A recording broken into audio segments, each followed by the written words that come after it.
Loot Radio.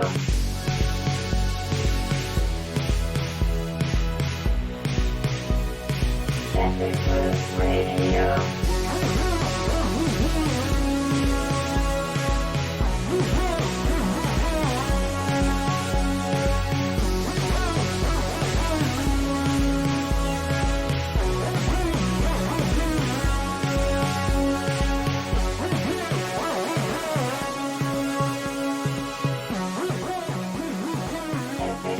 Hello everyone and welcome to Epic Loot Radio. I'm your host Brian, and in today's show for March 2023, we're going to dive into a lot of the development around the upcoming MMOs, as well as some developments within the existing ones. There's a lot to really cover, but today's show we're going to focus in on Blue Protocol, Throne and Liberty, New World, Diablo 4, and then we're going to conclude with our Throne and Liberty comments section. I hope you guys enjoy the podcast. If you do, like, sub, share, all of that, whatever podcast platform you're listening to this on. Welcome in, and thanks so much for being here. Now, before we dive into the gaming side of it, just a couple of notes for those of you. Today's music, this podcast music has been updated. That's music by Casper. He did a great job with the new theme song. Hopefully you guys enjoy. We're going to be trying to refresh this podcast a little bit. Right now, we've been rolling it out about once a month. Ideally, I like to kind of pick up the pace with podcasts for your listening overall enjoyment. I really enjoy the podcast itself, and I've been working on coordinating behind the scenes about a couple different things. Also, YouTube is making a couple of changes that might be for the positive overall, so just keep it locked here. I've been talking about it, and on Twitter and things like that, but overall, like, the podcast playlist seems to be an interesting thing. Seems like they want to add in RSS feeds, which could mean that I could actually have one place to host the show and have it then push out everywhere, as opposed to the multiple places that I have the host the show on YouTube and on Podbean, etc. So that's going to be interesting. We'll see what ends up shaking out with that. And but yeah, that's all I really want to talk about today. And at the start, in terms of just podcasting news and notes, but let's talk about it. Blue Protocol yesterday. If you didn't see over on Blue Protocol Central, we live reacted to the latest network test developments. Beyond that, they shared that what we're going to be able to experience this weekend in the upcoming network test. Now, I have confirmed that my account has not been removed from the network test. Some people were reporting that they were in, but now aren't. I went and verified that that was the case. They did ask me a couple additional questions, so you might have to do something. At the end of the day, if you guys want to play in the network test, you have to be looking like you're coming from Japan. And so I use ExpressVPN. They're not sponsoring me. They're not paying me to say anything, but I do have an affiliate link, and it is in the description, I believe. And if you guys want to support the channel, you don't actually, if you want a VPN, that's a great place to check out. If you just want to support me, just occasionally just pop down in there, take a look at my affiliate links. It's a good way of, I guess, getting that level of engagement without you having to spend a dime. So I guess I appreciate all that. So my goal for this weekend is to be able to play some Blue Protocol. They showed some new zones, gorgeous, absolutely breathtaking zones. And they're going to let us level up to level 20, finish one chapter of the story, which I will be skipping story. It's going to be in Japanese anyway, but I don't want to ruin or end up spoiling anything for anybody. And then trying to play around with the 5 different classes. A lot of speculation is about when we'll start to see classes roll out, but we know for a fact they're launching with 5, at least in Japan. We do not have release dates for the rest of the world, but they said that after the network test, that's when we're going to start getting in more detail about all of this. So just keep it locked to this channel, to this podcast, to Blue Protocol Central for more information about the network test this weekend, more information about my thoughts, and more after playing Blue Protocol this weekend. So I'm very excited about it. Can't wait to share more with you guys. So we'll explore it over on Blue Protocol Central for you. Now, Throne and Liberty has been ridiculously quiet.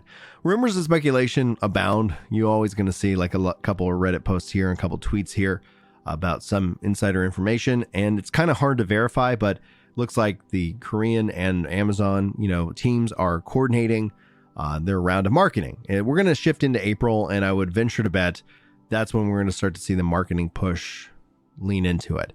One of two things is going to be true. Either the game's going to be good or the game's not going to be good. Like, that is going to be the way it is. Now, from there, you're going to have people who like it or don't like it. So that has no reflection on whether the game is good or bad. It's just a reflection on people's preferences. However, I'm actually in the camp, and I've been in the camp for a long time, of knowing as little as we can about a game, especially if it's good, and then kicking on marketing. We've seen things like Ashes of Creation right now having the longest marketing campaign ever, and that's not going to be a net positive. As soon as it becomes tangible, that's really where I think gamers start to get excited. But what you're seeing is you're kind of burning a lot of that excitement early for a lot of people. And I don't know if that's going to be good or bad. Ultimately, we're going to have to see how that pans out and shakes out for everybody. I just would like to see more information about Throne of Liberty. Still so much speculation, but it's fun to talk about. It's fun to look at the video footage. It's fun to be excited about. And let's not, beat around the bush. Like, hype is a good thing. Hype is something that helps drive funding and all kinds of aspects of gaming, but hype isn't real. And so never look at like hype numbers as your real engagement numbers. That's just what hype does. It's a drug, and it's not necessarily a bad thing, but if you think of it as real, like if you look at hype numbers and then you're like, oh no, we've, this game's lost, 50, 60, 70% of its population, and then use that to further try to drive down the population. I mean, that's just not real. And that's also not fair, like in terms of the development. But again, it's all going to fall down into whether it's a good game or a bad game. And I, for one, am very excited to check it out. And I can't wait to be able to deliver you guys more information. They say that it's targeting first half of this year, but in June, like there are some big hitters. There's some big titles coming out in June. And my personal vote is like, if they're, rather than rush it early, like if it's ready, go ahead and step out, and do your thing. But at some point, like after people have gotten that high of Diablo 4 and it's been about a month and you've, done the things that you've wanted to do, it's always kind of nice to have something being ready to pick that up rather than like, oh man, there's so much to do, all these different games to play, and you kind of forget about it. Because again, hype is a hell of a drug, and don't sleep on it for this discussion. New World this week had to unfortunately delay their seasonal update, their season 1. Now, rumors and speculation at the time of this recording is it's for March the 30th, which to me is actually, if they were able to get it out this week and without any issues, that's good. That means they got a nasty bug, the team went all in, they got it found, they got it fixed, they got it delivered, and they're able to launch the game, they'll launch the update without a massive amount of problems. That's the key. That's the key thing. Every New World player that, especially the ones that really love it, not the ones that just like to try and meme on it, but the newer players who are just like, oh man, like you're always just kind of rooting for them. You want them to have a good, release, and we're wanting to see that. Like, we really haven't seen that yet. Every release has always kind of been married to some other kind of like bug. And I'm hoping that this release, that this bug is the bug that they would have had to fix after the fact. And rather than have to deal with it and deal with the consequences of it and have to like, well, yeah, new update, new bug.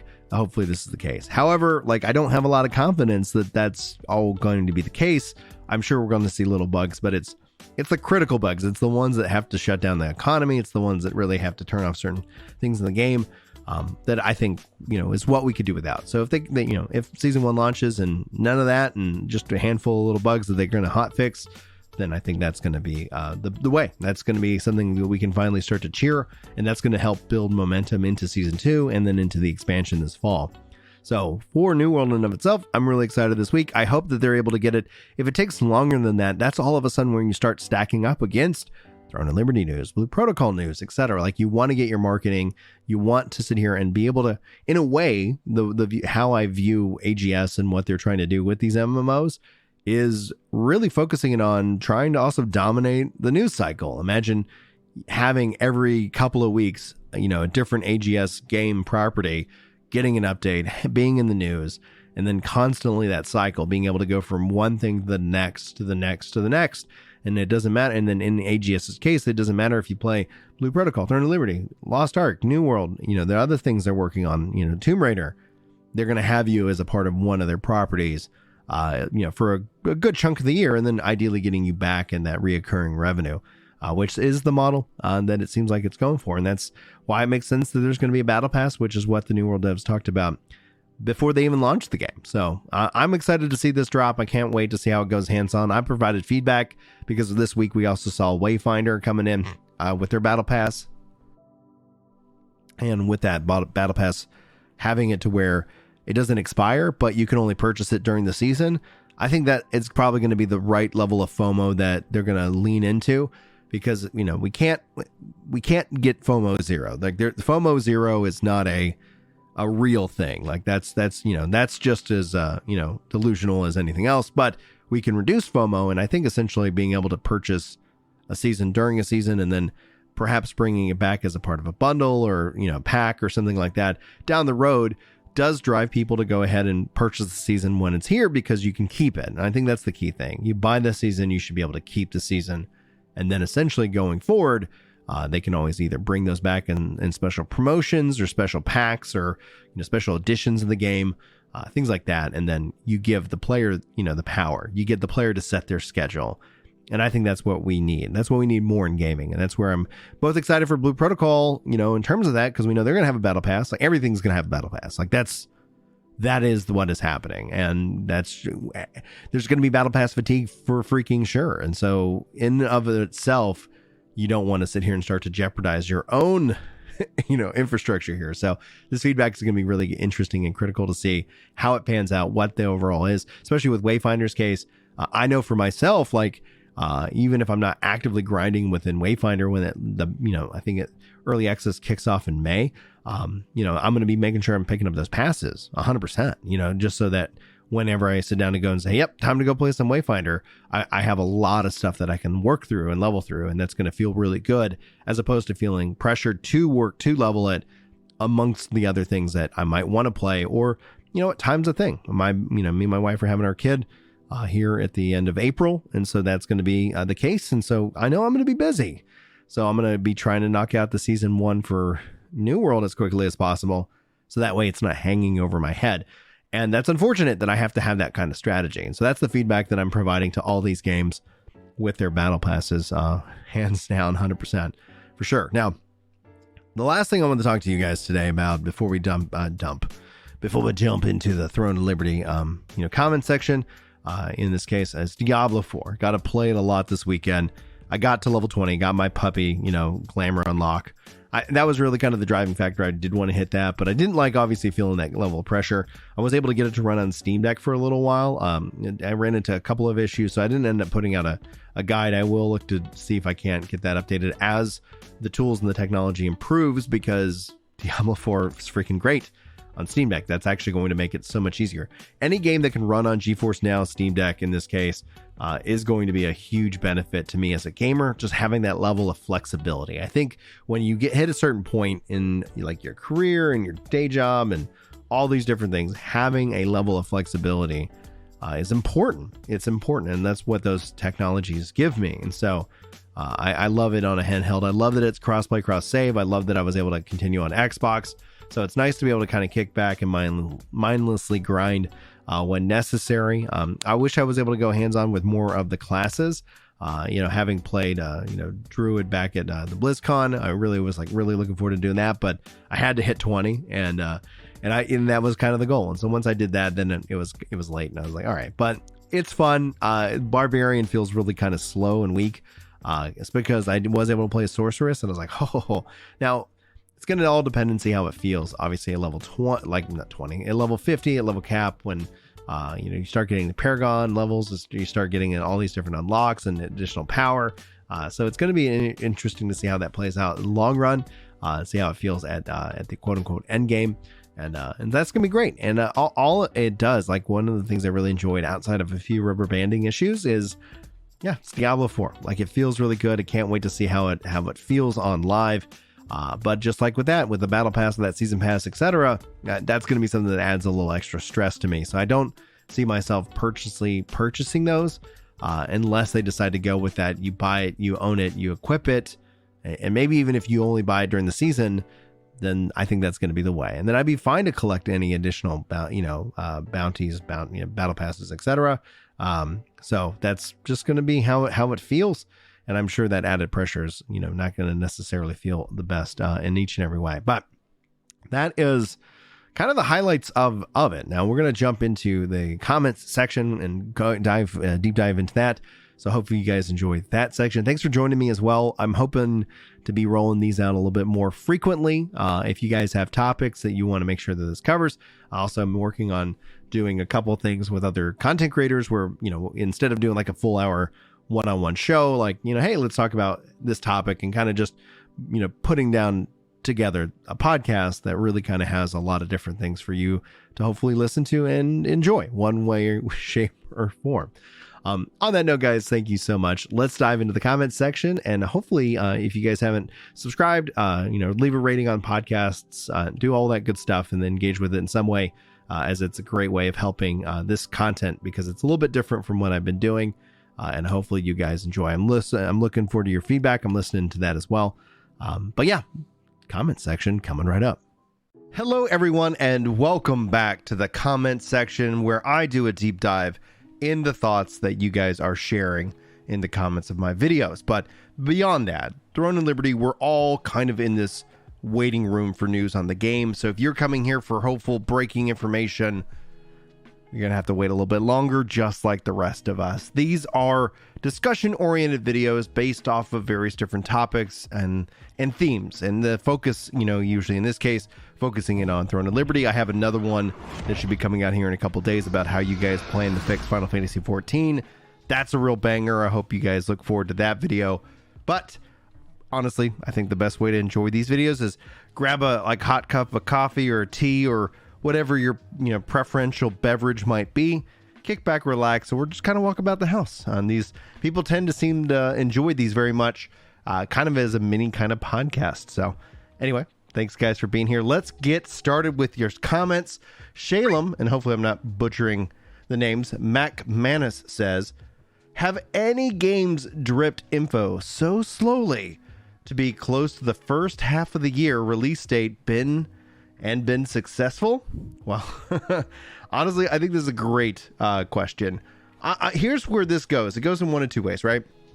So the first thing in this case, if the game is successful, if it is everything that we could possibly hope and want it to be, every period like that is happening right now is going to be completely forgotten. We'll call it back in 10 years. Like, man, remember when they said the first half of the year and, we had to wait a little bit longer? Like that was a time, and then all the new people are going to be like, what? Oh my gosh. Yeah, that seems so crazy, but it's irrelevant, right? Like once the news drops, once you go hands on with it, once there's real impressions, you enter into kind of almost a predisposed or kind of a set of agreements, a set of content, a whole structure that we could start calling it out by now. There's going to be the hype. There's going to be the guides. Then there's going to be the grind and the content. There's going to be people sharing their opinions. I bet even someone's going to wonder or say the game's pay to win. Even if it is, even if it isn't, it doesn't matter. Then ultimately it's all going to shake out, and the community is going to be formed and established. And like all MMO communities, they're going to be kind of tribal because they're not the top dog, because no MMO outside of World of Warcraft has launched and done that.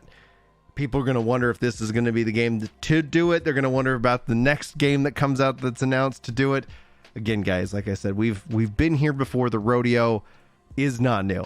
On the other hand, if the game isn't a success, if it comes out and it really struggles, people are going to point back to this time right now as I told you so. Look, the signs were all there.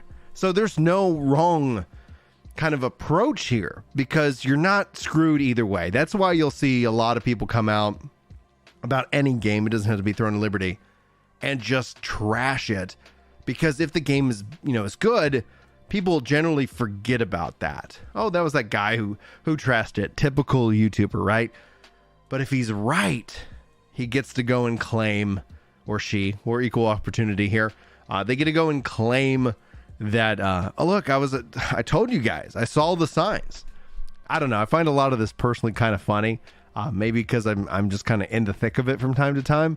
And so that's just kind of how I view it.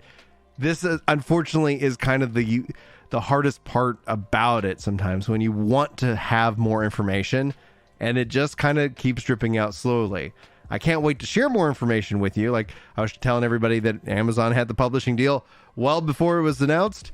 And, that's just because I sometimes know things, and my sources like to remain private, so I can keep them as sources.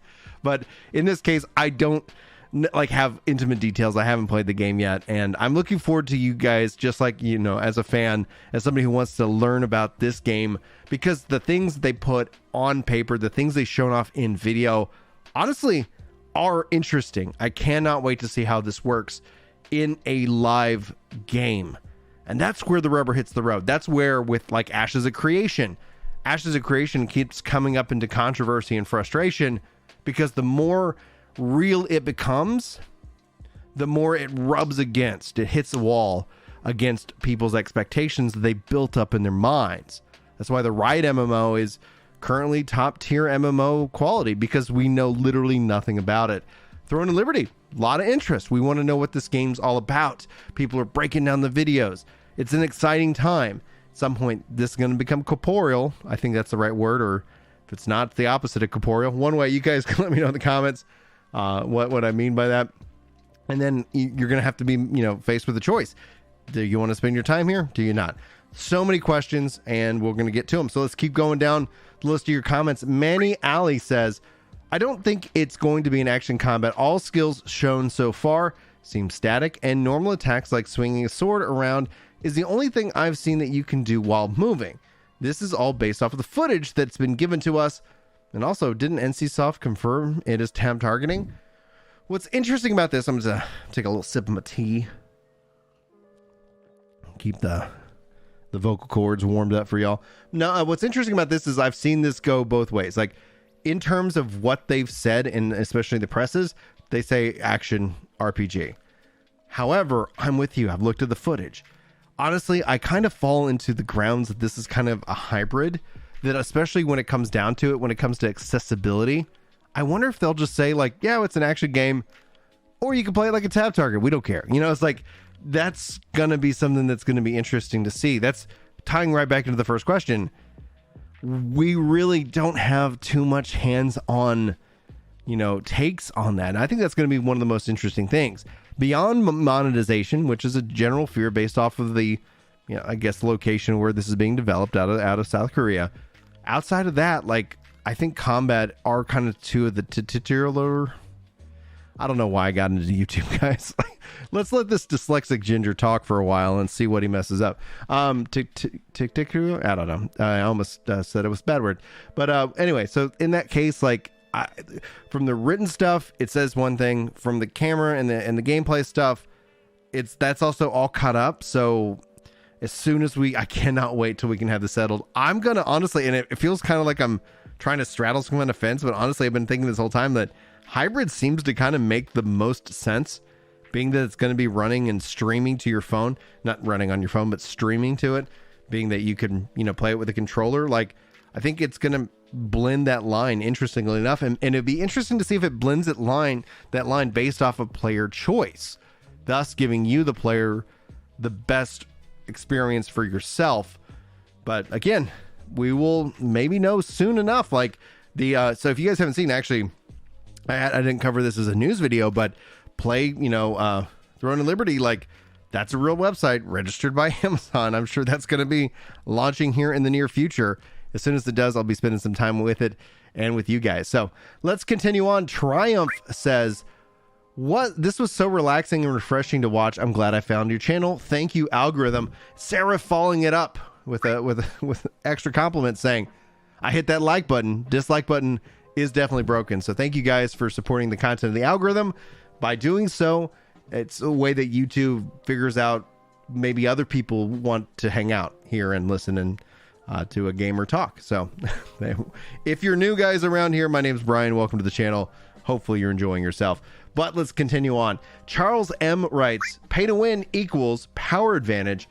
Anyone who says anything other than that should go to their employer and say, booze, I don't believe in pay to win, so I'm here for 40 hours a week for free because this is what I believe. So this is in reference, obviously, to pay to win.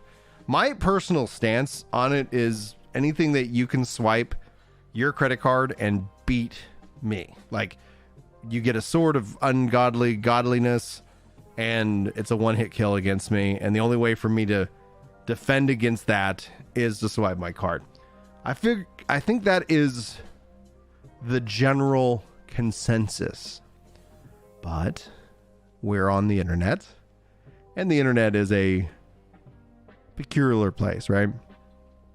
I never thought, like I did this on a video on my Blue Protocol channel, that I would need to come out as like somebody who's like, yeah, like being a pedophile isn't a good thing. You know, like let's stop that. Stop doing that stuff. And, you know, but it's the internet, right? There's a corner of the internet for everybody. So being as a dad, I'm like, no, let's not sexualize kids. I never thought I'd have to like pick a side in this regards, but there we go, right? So just like that, just like this, pay to win, like I think that's a term that gets just thrown around just every which way from Sunday. Everybody's just dropping it on any possible thing. And this is where I'm going to lose some of you. And it's been nice having you here. Thank you. But a part of me just wants to say, like, I feel like there's a part of me that I'm all for companies making money. I'm all for having them do that in an ethical and, you know, a moral, you know, like however we want to slice that process, something that is not predatory, that it does, especially doesn't take advantage of children. I think as a job as my parent is to educate my kids on this. But the true story is there's a lot of parents out there who are barely making it. They're barely getting by. There's not a lot of empathy I see practiced on the internet, and that's a real downside to me. So I usually try to take the approach of trying to educate parents. Now, again, these are parents who might be working 2 or 3 jobs, who are just trying to get by. And sometimes the tablet, sometimes whatever, you know, the device, the screen can get them just a couple of minutes just so that they can regroup and refocus. I'm not judging the parents for doing so. I sometimes whip out the tablet. I sometimes will hand the kid the Switch just to have a moment so that I can gather my thoughts, right? Parenting is hard. So that all being said, like, I can get it. I'm not condemning the parents, because a lot of people are like, oh, lazy parents, you know, they should police their kids. But there's a reality that there's stuff out there that we don't want to expose our kids to. Gambling is a big thing for me. I know some gamblers. Like, these are things that I'm against. I don't, it doesn't affect me personally, but if any game does these things, I will educate you on that. And I think that you as a gamer, as an adult, if you're not adult, this isn't really content for you, but you know, as an adult, have you should have the hopeful wherewithal to make that decision. If you suck with money, like, get help. Like, seriously, like, you can have an incredible life, but no one's going to just come and hand you like millions and millions of dollars. But in your lifetime, you will make millions and millions, even if you're making $30,000 or $40,000 a year. The question is what are you going to do with that money? So that all being said, games are designed, they are kind of like a relationship. Some people take it to the next level. So that's a big preamble to sit here and say, I think a lot of gamers throw a lot of fits online because it's cheap and easy to do so. I don't know if that resonates with you. If it does, trust me, just take a step back, look in the mirror. Like, you are a good human being. You can figure this shit out. But a lot of people throw a lot of tantrums online, and they don't mean anything. They don't even add up to anything, because for the voices that condemn me for my, I would say, very nuanced approach when it comes to monetization in games, like, they're very loud voices that do that. The vast majority of people are going to spend that $5 on the game because they work a hard day. Like me, like I'm not a full-time content creator. I honestly don't ever want to be. I do appreciate the subs and all that stuff because that gives me opportunities to kind of try to bring you better content. But one of the reasons why I like that I'm a software dev, one of the reasons why I have a family and do all these things, is because, like, I literally am right there with you guys. I don't have 40 hours a day, not that, you know, that'd be a miracle, but, you know, to play these games like the big streamer. So I feel like I can bring you guys a real sense of the way it really is, and not the way that you see it presented in the content online. So that all being said, I can't fix that. I can only just try to encourage the tantrums, because I deal with those with the kids. Like in my mind, I'm like, oh my gosh, someone's just literally like throwing a fit. They're just throwing themselves down on the floor and they say, I don't want to give this company any money. It should all be free. Like there's no middle ground with those people. And I can only just kind of have pity and try to have empathy for them, because I know life is hard. I know sometimes like I've been broke, like completely broke. I've had my house like, sunk 6 inches on one side. It cost me like, I didn't have the money. Like, it's just like, it was just an unbelievable nightmare. It was horrid. And, life will find ways to kick you in the balls, from time to time. And, and so I have empathy for that. But at the same time, I don't have to see it, and I'm not going to put up with it. So, all right, guys, this has been parenting and tax advice hour. Let's go ahead and get into some more comments. Prometheus. Is this game going to be on mobile? Well, kind of. Prometheus. It does not run on mobile like native, but it will be streamable to mobile. And being that Amazon's also publishing this game, I'm going to also venture to bet that it's on GeForce Now. If you guys don't know what GeForce Now is, they do not sponsor me, but I freaking love that service. GeForce Now is... The only weakness it has is that it takes your library, your Steam library, whatever library, and puts it in the cloud. So you can play on your computer, play on the cloud. You can Steam Link it up, you can Steam Link to your PC, but GeForce Now is so convenient. I love it. I love it. I love it. I pay for the upgraded membership, so I have the 4080 in the cloud, and it's gorgeous. New World runs great on it. I'm looking forward to doing all my Amazon games on that. It's interesting enough, they have the Luma system, and I do still hope they keep supporting GeForce Now and Luma and do all that kind of stuff. So yes, kind of it's on mobile, but it's not a mobile game. But in terms of that, like just being able to kind of pop in and maybe do a few things, that could be really cool. Like we've seen PAX Day talk about that in terms of cloud native. I think that could be pretty cool in terms of accessing your online self in store, not having to sit down for a big play session. All right, moving on. Mikamu John says, Asmongold says this game's going to be pay to win KR game like every KR MMOs. Do we boycott bad game design and weird lolly characters and pay for convenient features? Dog shit of a game dead on arrival. Lamo. This kind of ties back to the first, kind of thing. If it is, people are going to some people are going to like it. A lot of people will, kind of get that initial hit and then be like, all right, it's not for me.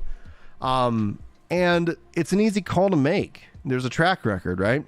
It's not a guaranteed call to make because there's also counter, arguments. I would say Guild Wars 2, big counter to that. If they go more in that Guild Wars 2 monetization model, you could have like a legitimate hit.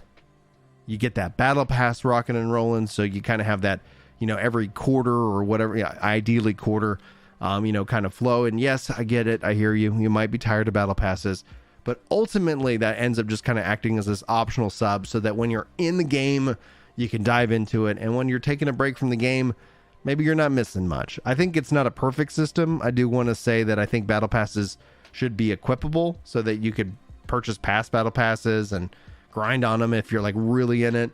And then that way you can always kind of come to the game and play whenever. But that's a little bit of a nuance, discussion, probably well beyond this, as these videos tend to run long. So we can explore that in more detail if you guys want. Just sound off with your ideas about how battle passes should work, and we'll see if we can't do a follow-up video to this one, as you guys seem to really like these videos, and so I really am quite pleased. It makes it fun to film and sit down. But we're almost done. Got 2 more comments for you, so let's go ahead and go. Barry Morgan says, your take on manipulating the economy and ganking people is their fun. But what about the other people's fun? Seems their kind of fun takes priority because it destroys other people's experience for good, and it's not a quick fix once it happens. It never ends. Game is then populated by a few thousand. Enjoy your fun. It is the devs' best interest to make a healthy playing environment, to keep healthy players who fun is actually playing the game and respecting other people versus being the demon spawns. Shots follows us up. Albion counters the ganking argument best. A solo player gets ganked by a group of gankers. Then the group of gankers will die to a small scale fight group or large scale fight Zerg. This is where we get into the philosophy and the, epitome, whatever we want to say in this case. What is an MMO? Is it a living, breathing, virtualized world? People call those metaverses now. But MMOs, when they first came out, were the first original metaverse. They existed in this virtual world that you played with not so many rules, and you kind of made up your own fun, and economies were created. Economy, I think, is a big key component. I think what I call asynchronous multiplayer, and not everybody wants that. And it's okay that those people don't play the game. Here's the kicker, though. How do we get enough people and a good enough game where these things can be both true and sustainable? And that in and of itself, we haven't seen. So the current operation data theory is that people talk a big game, but when they show up with the wallets, it doesn't match up. Talk is cheap. It's very cheap, especially on the internet. It costs me very little to sit down and record on this mic. But also shout out to Jack, the editor, for helping making these videos just look and sound magnificent. You guys liking these videos is a great way of helping me support Jack in our mission here to make the best internet content for y'all. So talk for me is cheap, but at the end of the day, like there is a cost to doing YouTube. But yeah, like that's one of the things. Like I want that freedom in a game. I want that place that you can step into, and you have to get over that fear of getting together with other people. But at the same time, sometimes I don't want that. And that either means that the game either needs to give me those options, or there's the risk you're going to go play another game. This is kind of a hard position to be in for the MMOs. And I think the solution, honestly, is to grow the player base. I look at the numbers, and I know a lot of people, they have their MMO. I see them in the comments. This is the best, or that's the best, And MMOs, they're tribal, and I think that's also due to the subscription nature. But I think that can change with quality games, fair monetization, and next generation technology. I don't think MMOs might become the be all end all. Fortnite came out and has reset the playing field, but I think there is the opportunity to pick up more gamers. The reason that's important is I'm not getting any younger. If anybody out there is getting any younger, I mean, you're hiding your secret pretty dadgum well. But actually, one of the jokes that I've been working on, I'm trying to work on my stand-up. I want to have a whole bit where it's like everything just alludes to the fact that because I'm ginger, there's, some people are like, oh, you're soulless, so you're like a vampire, like a daywalk, like I can't go out in the sun, which I really shouldn't because, I've had skin cancer. So it's like, yeah. So who knows? Maybe you'll see that over on my comedy channel. If you made it all the way here and you haven't subbed to the comedy channel, Ginger Prime Comedy, I've posted a couple of things over there. They're doing really well. A lot of really good feedback. Not safe for work. Enjoy, please, if you go and check that out. I'll try to include a link if I so remember. The concept here, though, is I want it to be true. I think the hard work comes from growing the base, bringing more people in and in and in. And I honestly just wonder sometimes, like, I think the best solution ends up being a flagging system, because I think people are going to want the ability to turn that off. Like, I don't really feel like PvP today. I get it. I like doing PvE. I like doing PvP. I'm kind of that, I like doing it both. But also I'm a person with limited time. The other option is that you have to create systems that are justice based, right? If somebody wrongs you in game, there needs to be a system of justice so that it doesn't necessarily always feel like a part of ruining part of the fun is trying to ruin other people's experiences. And that takes a lot of effort. And I'm all for it, 100%. If a game has it down pat, if we have the epitome, the city on the hill, this is what we need. Let's go for it. I'm all in on that. Let's give it a shot. And that's why I want to encourage more of these games to do more of these experiments, because it's good for the genre. The genre has been plagued, in my personal opinion, by a monetization structure that locks people in And because of that, lock-in and not being able to support other games in the genre, good ideas aren't competing.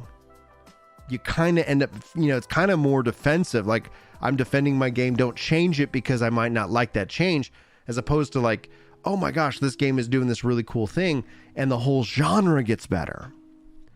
That's my hope for the future. That's where I see the golden age, the new golden age of MMOs being, born, so to speak. Anyway, guys, if you made it all the way here at the end of this video, you are truly legends. Sound off in the comments below, saying that I'm legend. 25-minute club, I'm assuming that's where we're at in terms of the time. And I really appreciate you for hanging out with me this long. Hopefully you got something good from this video. And hopefully I will see you in the next video as well. But guys, until then, I hope you guys have the best day ever. And if there's anything I can do for you, just sound off and let me know. And we'll try to make it happen. Anyway, guys, peace. See you next time. Take care.